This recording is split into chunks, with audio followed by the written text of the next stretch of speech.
Hey guys, if you're experiencing some kind of memory fall issue on your LG TV, then keep watching, as in this video, I'm going to show you how to fix that. So the very first thing we're going to do is just head over to our television remote, and from here we need to load up the settings menu. So you can either do this by pressing the home button on your TV remote, and this is going to bring up the LG home screen, and from here we can just use the arrow keys to come up to the top, and then you need to scroll across to this settings icon and press OK. Now you can just come directly to this menu by pressing the settings icon on your TV remote, and then from here we're going to scroll all the way down to all settings. Give this a couple of seconds to load, and from all settings we need to come down to support. Use the right arrow key to come across and then select software update. Now just press this check for updates button at the bottom here, and this will just scan your television to ensure we are running the latest version. And it's also a good idea to make sure auto update is enabled, and that way whenever there is a pending update, it's going to go ahead and install that automatically. So whilst we're in the settings menu, we're just going to come back out of here and then head up inside of the general tab, and then we can come across, come all the way down to devices, click inside of here, inside of TV management, and you're going to have this option for quick start. Now, one way to save memory on your TV is to actually disable this quick start feature, because although it's effective for powering up your TV quickly, it does use a lot of memory, so we're just going to disable this option. And then we're just going to press the home button on our TV remote to come back over to the LG home screen.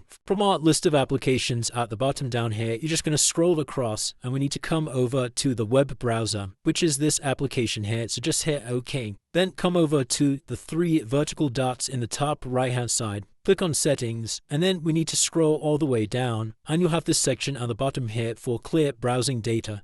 So you just need to go ahead and select clear all browsing data and press yes, and then we can come back out of the web browser, back over to the home screen. And lastly, what we're going to do is we're just going to uninstall any applications that we're not currently using or that we don't need. So let's say, for example, I wanted to get rid of this Channel 4 application here. All you need to do is make sure it's selected, and then we're going to hold down the OK button on the TV remote. This will bring up this trash icon above it. So you just need to use the up arrow to come over to the trash icon, and then we can press OK to delete the app. And it's as simple as that, guys. By following all of the steps in this video, that would have freed up some space on your television. If you did find this video helpful, then please consider dropping a like and subscribing. Until next time.